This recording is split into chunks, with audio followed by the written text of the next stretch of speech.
Bonsoir mesdames et messieurs et bienvenue sur la télévision BTV Burundi dans l'édition du journal de ce 19 mars 2025 dont voici le sommaire. Le Burundi se prépare à recevoir une capacité de 200 MW en provenance du barrage de la Renaissance en Éthiopie. Cette électricité viendra s'ajouter à celle déjà disponible dans le pays, ce qui permettra d'électrifier l'ensemble du territoire national. C'est ce qu'a déclaré le directeur général de la Régie des eaux, Dr ingénieur-major Jean-Albert Manigomba. La récolte de maïs de cette saison culturelle est achetée à 1700 francs bout le kilo. Cela a été dit par le ministre de l'Agriculture, Élevage et l'Environnement, ingénieur Prosper Dodico, dans un communiqué signé le 18 mars 2025. Les détails dans quelques instants.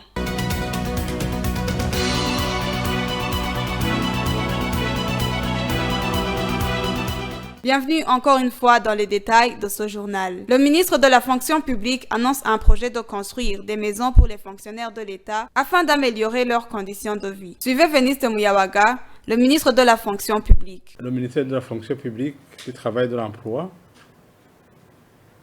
a voulu s'exprimer, a voulu annoncer un projet qui est en train de préparer pour améliorer le bien-être, pour contribuer à l'amélioration du bien-être des fonctionnaires. Depuis que nous sommes ici au ministère, nous avons constaté des grands défis qui hantent la vie d'un fonctionnaire. Le fonctionnaire qui n'a pas de logement éprouve de grands problèmes quant à l'organisation de son travail, de sa vie, mais aussi nous avons constaté, nous avons remarqué un grand défi lorsque ce fonctionnaire prend la retraite. C'est un grand défi parce qu'il mène une vie dure qui n'est pas du tout bien préparée. Nous avons songé alors, nous avons pensé à organiser, à faire un projet pouvant répondre à ces deux défis. Ainsi, pour le faire, nous avons organisé les fonctionnaires du ministère de la fonction publique en une coopérative et pour effectivement exécuter ce projet pilote qui après sera étendu à d'autres ministères car aussi il y a des fonctionnaires qui éprouvent les mêmes défis. Actuellement, la coopérative a été déjà mise en place. Il y a des organes et il a des statuts qui la régissent.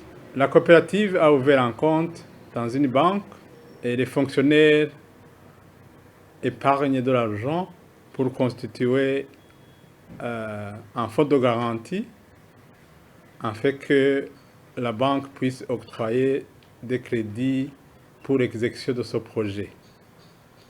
Actuellement, nous nous attelons à préparer le début de construction des activités, des travaux. Nous avons des partenaires qui ont aimé, qui ont apprécié ce programme, ce projet. Et nous avons actuellement un commerçant, un homme d'affaires burundais qui nous a promis de mettre sur ce compte bloqué une somme de 3 milliards pour que la banque puisse nous donner un crédit consistant pour le début de ce projet. Mais aussi, comme je l'ai signalé, les fonctionnaires ont commencé à épargner et ils arrivent à une étape très satisfaisante. Nous attendons d'ici peu l'octroi définitif du terrain qui est en charge du logement et nous allons commencer les travaux. Nous pensons alors qu'avec ce projet, nous allons contribuer à l'amélioration de la vie d'un fonctionnaire. Dans un premier temps, nous allons construire, il est prévu de construire 400 maisons. Donc, vous comprenez que ce sont les 400 familles qui vont avoir là où loger, ici à Bujumbura, et 200 à l'intérieur. La mobilité électrique au Burundi présentera plusieurs avantages, notamment sur l'impact environnemental où il y aura moins de polluants contribuant à la lutte contre le changement climatique. La mobilité électrique apportera beaucoup d'avantages dans le développement du pays, notamment l'air qui ne sera plus pollué. La directrice de Skyline, Radhika Bharat, a fait part de certains avantages. Il y a beaucoup d'avantages, bien sûr. Premièrement, on ne va pas s'arrêter en ligne pour avoir le carburant, c'est-à-dire que ça vous sauve énormément le temps. Quand vous aviez un véhicule électrique, vous chargez. Si vous regardez au niveau des coûts, les coûts de maintenance et les coûts pour charger le véhicule est beaucoup moins cher que mettre le carburant dans un véhicule. C'est-à-dire quand vous parcourez vos dépenses dans un mois, de tout ce que vous faites pour avoir le carburant, pour remplir le véhicule, un véhicule électrique est beaucoup plus rapide. La rapidité, elle est silencieuse, elle est parfaite pour l'environnement aussi, mais en même temps, vous êtes en train de payer beaucoup moins cher. Au niveau même de la maintenance, il n'y a pas de vidange, il n'y a pas de pièces de rechange à changer, il n'y a pas de pneus parce que c'est une technologie qui vient inbuilt, c'est-à-dire qui vient dans le véhicule avec soi-même, que vous n'avez pas besoin de faire ces maintenances. C'est juste des maintenances basiques de bien conduire. Si nous avions bien sûr nos routes, il y a certaines routes qui ne sont pas goudronnées ou quoi que ce soit, mais même là, le véhicule tiendra. Mais il faut bien sûr prendre soin d'un véhicule comme on prend soin d'un véhicule thermique. Notons que les coûts des véhicules électriques seront ajustés aux moyens des Burundais et seront à 50% moins chers que les véhicules thermiques sur tous les coûts combinés. Le Burundi se prépare à recevoir une capacité de 200 MW en provenance du barrage de la Renaissance en Éthiopie. Cette électricité viendra s'ajouter à celle déjà disponible dans le pays, ce qui permettra d'électrifier l'ensemble du territoire national. C'est ce qu'a déclaré le directeur général de la Régie des eaux, Dr ingénieur-major Jean-Albert Manigombe. Les détails avec Elvis Munyane. Le Burundi bénéficiera énormément de l'électrification du pays grâce au projet de la Régie des eaux sur l'interconnexion électrique entre Kigoma et Gitega. C'est ce qu'a déclaré le directeur général de la Régie des eaux, Dr ingénieur-major Jean-Albert Manigomba. En plus de cela, le Burundi rejoindra également le marché régional d'échange d'électricité. Le directeur général de la Régie des eaux a ajouté que le Burundi se prépare à recevoir une capacité de 200 MW en provenance du barrage de la Renaissance en Éthiopie. Cette électricité viendra s'ajouter à celle déjà disponible dans le pays, ce qui permettra d'électrifier l'ensemble du territoire national.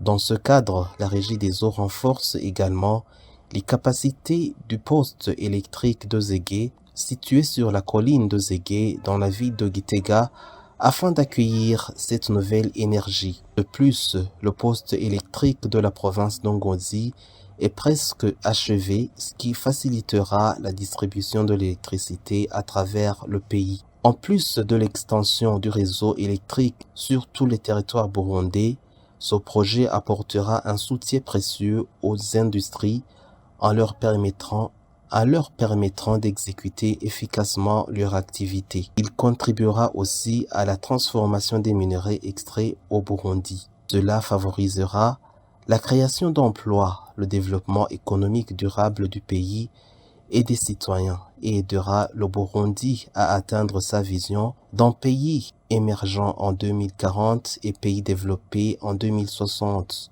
a ajouté le directeur général de la Régie des eaux. Par ailleurs, la Régie des eaux construit de nouvelles habitations à Mutaho dans la province de Gitega ainsi qu'à Gachekeri dans la province d'Ongozi pour reloger les familles déplacées par le tracé du réseau électrique. Le directeur général de la Régie des eaux a également précisé que la date de mise en service du barrage n'est pas encore connue, mais que dès qu'il entrera en activité, le Burundi bénéficiera d'une électricité fiable et accessible à tous les citoyens. Cela favorisera le développement économique et social du pays. À noter que ce projet est soutenu par la Banque africaine de développement BAD et l'Union européenne. La récolte de maïs de cette saison culturelle a été achetée à 1700 francs bout le kilo.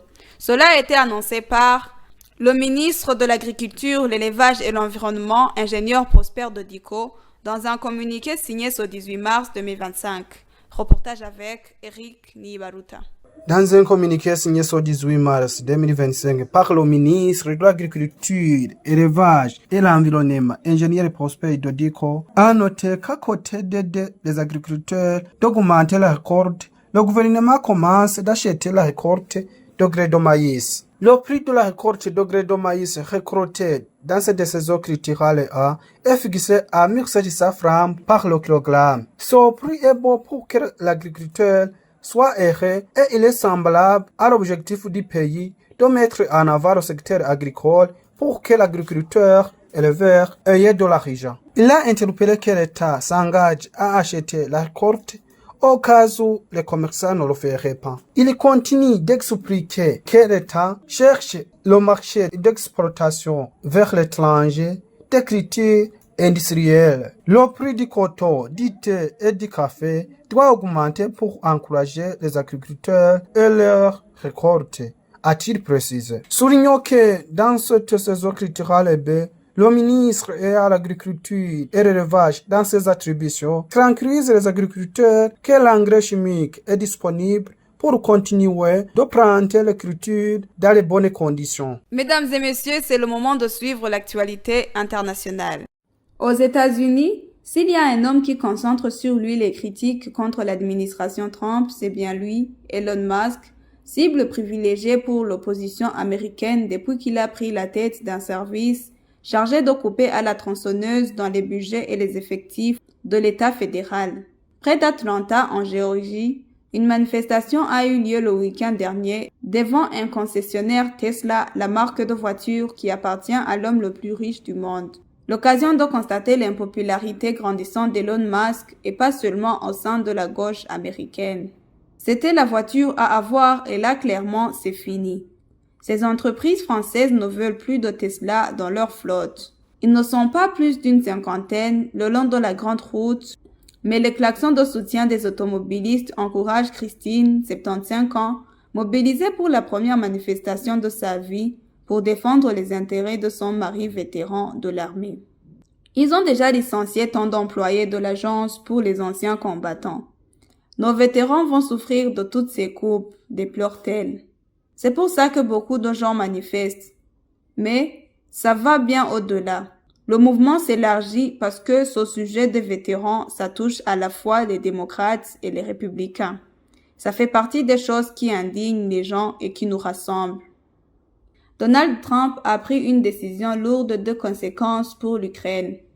Le président américain a ordonné la suspension de l'aide militaire des États-Unis à Kiev, selon les informations rapportées par CNN. Cette annonce intervient 3 jours après une rencontre tendue entre Trump et son homologue ukrainien Volodymyr Zelensky à la Maison-Blanche, notamment sur la stratégie à adopter face à la Russie. Un conseiller de la présidence américaine a justifié cette décision en affirmant que le président se concentre désormais sur la recherche de la paix. Il a également insisté sur la nécessité que les partenaires des États-Unis s'engagent pleinement dans cette voie. Cette suspension concerne tous les équipements militaires qui n'ont pas encore été livrés à l'Ukraine, ce qui pourrait sérieusement affaiblir les capacités opérationnelles des forces ukrainiennes sur le front. Selon un responsable américain, cette mesure restera en vigueur tant que Volodymyr Zelensky ne s'engagera pas à ouvrir des négociations de paix avec Moscou.